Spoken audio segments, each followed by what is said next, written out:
Hi guys, search of নলেজে আজকে আমাদের আলোচনার বিষয় হলো টেন্স। যদিও যারা গত পর্ব দেখছেন তারা অবশ্যই জানেন আজকে টেন্স নিয়ে আলোচনা করব। তো আমরা বেশি কথা বলবো না, আজকে আমাদের আলোচনার বিষয় হচ্ছে টেন্স। টেন্স নিয়ে আলোচনা করবো আজকে। তো শুরু করি, আজকে বোর্ড চলে যায় বোর্ডে। টেন্স অর্থ সময়, কাল, ঘন্টা, মিনিট। এক কথা সময় বোঝাতে তো সবকিছুই বোঝায়।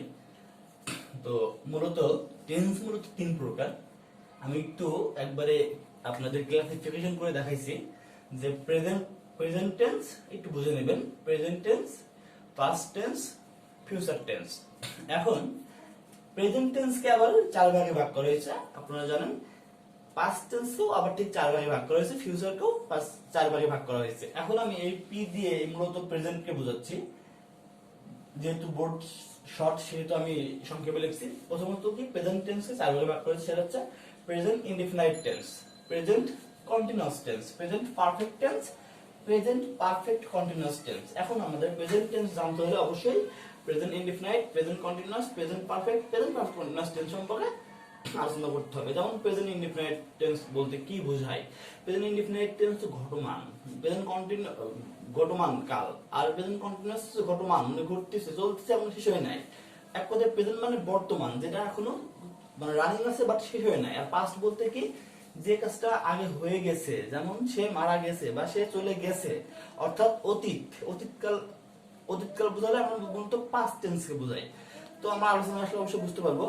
তো পাস্ট টেন্সকেও ঠিক প্রেজেন্টের মধ্যে চার ভাগে ভাগ করা হয়েছে: past indefinite tense, past continuous, past perfect tense, past perfect continuous tense. তো ফিউচার অর্থ হচ্ছে ভবিষ্যৎ, অর্থাৎ আমি আগামীকাল কি করব, মানে সে কাল ঢাকায় যাবে, সে আগামীকাল ইউনিভার্সিটিতে আসবে। তো এই যে আসবে মানে এখনো যে ঘটনাটা ঘটে নাই, ঘটবে, সেটা হচ্ছে মূলত ফিউচার অর্থাৎ ভবিষ্যৎ। তো ফিউচার টেন্স মানে ভবিষ্যৎকাল। এখন ঘটনা হচ্ছে ফিউচারের ঠিক চার ভাগে ভাগ করা হয়েছে: future indefinite, future continuous, future perfect continuous tense. এখন আমরা এই বিষয়গুলো আমরা আজকে আলোচনা করব প্রেজেন্ট ইনডিফিনাইট টেন্স নিয়ে। যদি সময় থাকে প্রেজেন্ট কন্টিনিউয়াস নিয়ে আমরা আলোচনা করব। তো আজকের ক্লাসে আমরা মূলত জানতে পারলাম কি বেসিক্যালি টেন্স কত প্রকার এবং এদের সম্পূর্ণ ক্লাসিফিকেশনটা হচ্ছে এটাই মূলত। ওকে, তো আমরা এখন চলে যাবো প্রেজেন্ট ইনডিফিনাইট টেন্সের আলোচনায়। কি এখন আমরা প্রেজেন্ট ইনডিফিনাইট টেন্স নিয়ে আলোচনা করব। মূলত টেন্স চেনার একটি উপায় আছে, আমরা কিভাবে টেন্স চিনব। সুতরাং চিনার উপায় হচ্ছে বাংলা ক্রিয়ার শেষে। আপনারা একটা জিনিস একটু মাথায় রাখবেন যে আমি বারবার বলতেছি, বাংলা ক্রিয়ার শেষে, ক্রিয়া অর্থাৎ কাজ, কোনো কাজ করা, হওয়া, এগুলো তুমি তো কাজ বলবো, ক্রিয়া বলে। বাংলা ক্রিয়ার শেষে এ অন্তস্থ রস্বই ও দন্ত ন অ মানে সব আর কি, এই ছয়টি ক্রিয়া বিভক্তির যে কোনো একটি কি বাংলায় ক্রিয়ার শেষে থাকলে সেটা হচ্ছে প্রেজেন্ট ইনডিফিনাইট টেন্স। এখন হচ্ছে গঠন আমি সাবজেক্ট প্লাস পিভি অর্থাৎ প্রিন্সিপাল ভার্ব অর্থাৎ মূল ক্রিয়া প্লাস অবজেক্ট, আমি সংক্ষিপ্ত ফরম্যাটে লিখছি কিন্তু আপনাদের বলে দিচ্ছি object O B J E C T object মানে কর্ম। তাহলে subject plus principal verb plus object, এটা হচ্ছে গঠন। এই অনুযায়ী ইনডিফিনাইট টেন্সটা মূলত গঠন করতে হয়। আমি নিচে বাংলাটা দিয়ে দিয়েছি। সাবজেক্ট অর্থ হচ্ছে কর্তা প্লাস প্রিন্সিপাল ভার্ব হচ্ছে মূল ক্রিয়া প্লাস কর্ম। এখন একটা উদাহরণ কি, আমি ভাত খাই। এখানে কর্তা কোনটা, মূল ক্রিয়া কোনটা এবং কর্ম কোনটা? আমি। এই সেন্টেন্সে একটু দেখবেন যে আমি ভাত খাই, কে বা কাহাকে দ্বারা প্রশ্ন করলে যে অ্যান্সার পাওয়া যায় সেটা হচ্ছে কর্তা। এটা বাংলা গ্রামারে অনেক ভালো পাওয়া যায়। যাই হোক, কি খাই, আমি এই সেন্টেন্সে বলছি কি দ্বারা প্রশ্ন করলে যেটা পাওয়া যায় সেটা হচ্ছে কর্ম। এবং খাওয়া মানে কোনো কিছু হওয়া, করা, এটা বোঝায় তো কাজ বোঝায়, সেটা তো আপনারা বুঝতে পারছেন। এখানে এই যে আমি ভাত খাই, এর ভিতরে কাজ করা কোনটা বোঝাচ্ছে? খাওয়া বা খাই, খাওয়াটা হচ্ছে কাজ করা বোঝাচ্ছে। সুতরাং আমি কর্তা, ভাত মানে কি খাই, কর্ম, প্লাস খাই হচ্ছে ক্রিয়া বা মূল ক্রিয়া। এখন এই ট্রান্সলেটটা কি, আই, এই যে গঠন অনুযায়ী আই হচ্ছে সাবজেক্ট। ইট হচ্ছে প্রিন্সিপাল ভার্ব অর্থাৎ এই যে খাওয়া।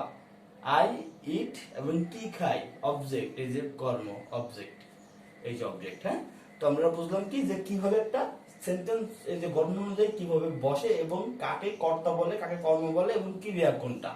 তো পরবর্তী আরো সাহায্যকারী ক্রিয়া আসবে, সেগুলো আমরা তখন আলোচনা করব। এখন প্রেজেন্ট ইনডিফিনাইট টেন্সে কিছু রুলস আছে, সেটা হচ্ছে ভাই কিছু বলার নাই, করোনার সময় তো বুঝতে পারছেন এখন কর্তা যদি ফার্স্ট পারসন এবং সেকেন্ড পারসন হয় তাহলে ক্রিয়ার শেষে এস বা ইএস যোগ হয় না। একটু দেখেন, আমি টেন্সের আগে অবশ্যই কেন পারসন এবং নাম্বার শেষ করছি, মানে এটা একটু দেখলে বুঝতে পারবেন। যেখানে কি বলছে, কর্তা যদি ফার্স্ট পারসন বা সেকেন্ড পারসন হয় তাহলে ক্রিয়া শেষে এস বা এস যোগ হয় না। আবার বলছে কর্তা যদি থার্ড পারসন প্লুরাল নাম্বার হয়, প্লুরাল নাম্বার হয় নাম্বার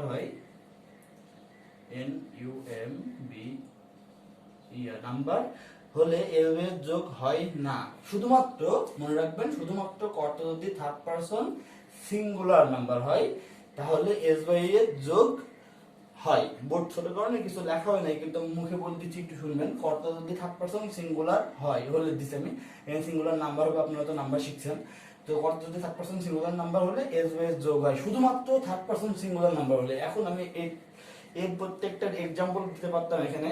তো মূলত আমরা তো প্রত্যেকটা ক্লাসের পরে অ্যাকচুয়ালি আমরা কিছু ট্রান্সলেশন এবং ওয়ার্ডিং শিখি, ওখানে আমরা এটা এক্সাম্পল দিব এবং ওখানে ওটা আইডেন্টিফাই করে দেবো কোনটা ফার্স্ট পারসন, কোনটা সেকেন্ড পারসন, কোনটা থার্ড পারসন প্লুরাল এবং কোনটা থার্ড পারসন সিঙ্গুলার।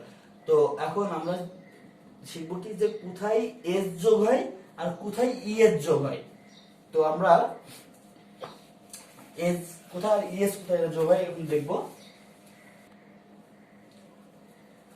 এস এবং ইএস এখন একটু দেখেন যে সকল ভার্ব মানে কিন্তু ক্রিয়া, হ্যাঁ, যে সকল ভার্বের শেষে বা যে ভার্বের যে ওয়ার্ডটা, যেমন এটা আমরা যে এক্সাম্পলে দেখলাম, তো সেখানে শেষে যদি এস ওয়ার্ডের শেষে যদি যে ভার্বের যে ওয়ার্ডটা কোথায়, সেই ওয়ার্ডের শেষে যদি S, double S, S H, C H, X এবং ও থাকে, তাদের শেষে ইএস যোগ হয়। যেমন অ্যাড্রেস,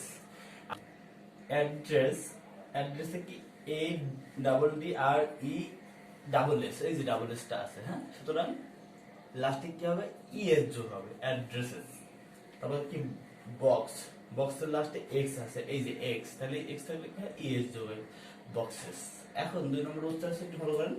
যে সকল ভার্বের শেষে ওয়াই থাকে এবং ওয়াই এর পূর্বে কনসোনেন্ট থাকে তাহলে ওয়াই এর স্থলে আই, মানে ওয়াই উঠে গিয়ে আই হবে এবং এর শেষে ই এস যোগ করতে হবে। এখন ঘটনা হচ্ছে যে ভাওয়েল এবং কনসোনেন্ট বলে দুটো শব্দ আছে, আমরা অবশ্যই জানি। যারা জানেন না তাদের জন্য বলি যে ভাওয়েল হচ্ছে মূলত 5টি। সেটা হচ্ছে, আমি একটু এখানে দেখাই দিই, আপনারা একটু দেখে নেবেন।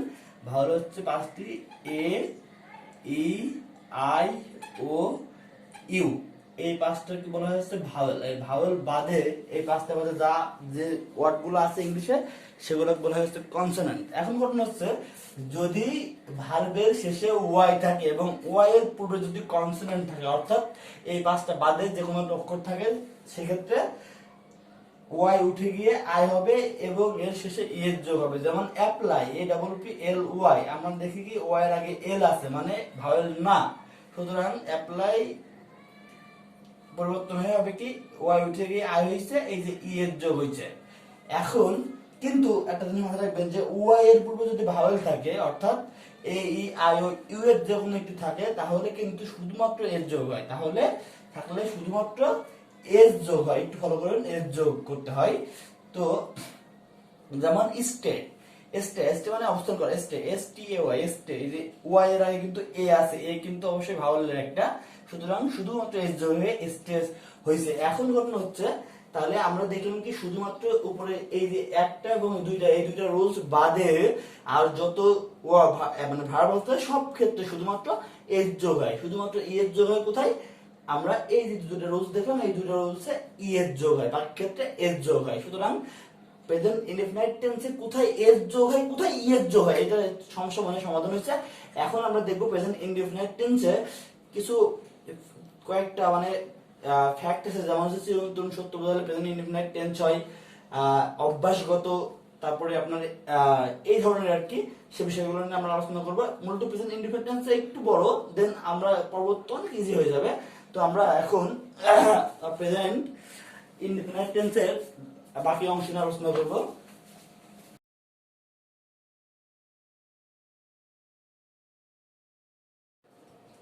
আজকে প্রেজেন্ট ইনডিফিনাইট টেন্সে আমরা যে রুলস গুলো দেখলাম যে অ্যাকচুয়ালি যে কোথায় এস বসে, কোথায় ইএস বসে, কোথায় এস বেস বসে না, ঠিক সেই দিকে আলোকে আমি প্রথম তিনটা ট্রান্সলেশন ওইভাবে দিয়েছি। যেমন পাখি আকাশে ওড়ে, আপনারা দেখছেন যে বার্ডস। বার্ডস কেন? আসলে পাখি বলতে নির্দিষ্ট একটা পাখিকে বোঝানো হয়নি। বার্ডস মানে পাখি, মানে পাখি বলতে অনেক পাখি বোঝায়, সেক্ষেত্রে নির্দিষ্ট না করার কারণে বার্ডের ক্ষেত্রে এস যোগ হবে। এটা হচ্ছে সাবজেক্টের সাথে এস যোগ হয়েছে, এর সাথে কোনো রুলসের কোনো মানে নাই। বাট এখন ফ্লাই ইন দা স্কাই, এখানে কি ভার্ব কোনটা? যে ফ্লাই। এখন ফ্লাই মানে ওড়ে। এখন এই যে আমি বলছিলাম যে থার্ড পারসন যদি প্লুরাল নাম্বার হয় সেক্ষেত্রে এস বাই এস যোগ হয় না। এই যে এটা কিন্তু পাখি কিন্তু থার্ড পারসন, কিন্তু সিঙ্গুলার নাম্বার না, এই জন্য এস বাই এস যোগ হয় নাই। ফ্লাই ইন দা স্কাই আমরা এইটাই কিন্তু আজকে মানে ট্রান্সলেশন হিসেবে মুখস্থ করব, এবং এর পাশাপাশি আমি রুলস অনুযায়ী দিয়েছি। তারপরে কি আমি প্রতিদিন বিকেলে খেলি, এখন ঘটনা হচ্ছে আমি, আই, পারসন, এটা কি first person. So first person এবং সেকেন্ড পারসন হলে এস বাই এস যোগ হয় না। যেমন আই পেলে, এই যে এস বাই এস যোগ হয় নাই, আই পেলে এভরি আফটারনুন। ওকে, দেন ঈশিতা প্রতিদিন সকালে পবিত্র কোরআন শরীফ পড়ে। Ishita third person singular number, Ishita reads, S যোগ হইছে, reads the Holi Quran every morning. এখন প্রেজেন্ট ইনডিফিনাইট টেন্সে চিরন্তন সত্য যে বাক্যগুলো সেগুলো প্রেজেন্ট ইনডিফিনাইট টেন্সে বা প্রেজেন্ট ইনডিফিনাইট ফর্মে প্রকাশিত হয়। সেই ধরনের কয়েকটা বাক্য আমরা এখানে তুলে ধরছি, যেগুলো কোনো রুলস ইজ নট মানে ফেয়ার, এখানে কোনো রুলস এর কোনো ব্যাপার না। চিরন্তন সত্য বোঝালে সেটা প্রেজেন্ট ইনডিফিনাইট টেন্স হবে। যেমন সূর্য পূর্ব দিকে ওঠে, দি সানরাইজেস, দি সানরাইজ এস যোগ হবে, কারণ দি সান মানে সূর্য, থার্ড পারসন সিঙ্গুলার নাম্বার, দি মানে সূর্য টি, দি না থাকলে এটা এস যোগ হইতো না। দি সানরাইজ ইন দা ইস্ট, এবারে কিন্তু মুখস্থ করার মতো বাক্য, কারণ চিরন্তন সত্য কোনো রুলস মানে না। যেমন 2 এ 2 এ 4 হয়, 2 and 2 মেক 4। বরফ পানিতে ভাসে, আইস ফ্লোটস অন ওয়াটার, বরফ পানির উপর ভাসে। সততা সেরা নীতি বা সেরা পন্থা, honesty is the best policy, এটা আমরা অনেকে জানি। এখন ঘটনা হচ্ছে আজকের ওয়ার্ড মিনিং কি, এখান থেকে আমি গেছি। ফ্লাই মানে ওড়ে, এভরি মানে প্রত্যেক বা প্রতি, আর রাইজ মানে ওঠা, মেক মানে তৈরি করা, ফ্লোট মানে ফ্লোট, আবার ফ্লোট বলতে বাসি বোঝায় না, FLOAT, হ্যাঁ বানানটা দেখবেন, বেশি থাকা। আর পলিসি মানে নীতি বা পন্থা। আমি প্রত্যেক ভিডিওর মতো আজকেও বলছি যে অবশ্যই আপনারা এই ওয়ার্ড মিনিং গুলা বা এখানে যে ওয়ার্ডটা আপনি বানান জানেন না, বানান সহ মুখস্থ করবেন। তাছাড়া কিন্তু শুধুমাত্র আপনি কথা বলতে পারবেন বা লিখতে পারবেন না বা পড়তে পারবেন না। সো অবভিয়াসলি বানান একটু চেঞ্জের কারণে কিন্তু এই যে এখানে যেমন এটা বাদ যদি ডাবল ও দিই তাহলে কিন্তু এটা বাসি হয়ে যায়, বাসি বাজায়। সো বানানের অত্যন্ত প্রয়োজন, অবশ্যই বানান সহ পড়বেন। প্রেজেন্ট ইনডিফিনিট টেন্স ইনশাআল্লাহ এখানে শেষ। আর যদি কোনো প্রবলেম থাকে অবশ্যই কমেন্টসের মাধ্যমে জানাবেন। আর প্রতিদিনের ন্যায় আবার আজকেও সেই সাবস্ক্রাইব ভিক্ষা, যদি পারেন তাহলে সাবস্ক্রাইব করবেন, না হলে কি অবশ্যই করবেন ইনশাআল্লাহ। আল্লাহ।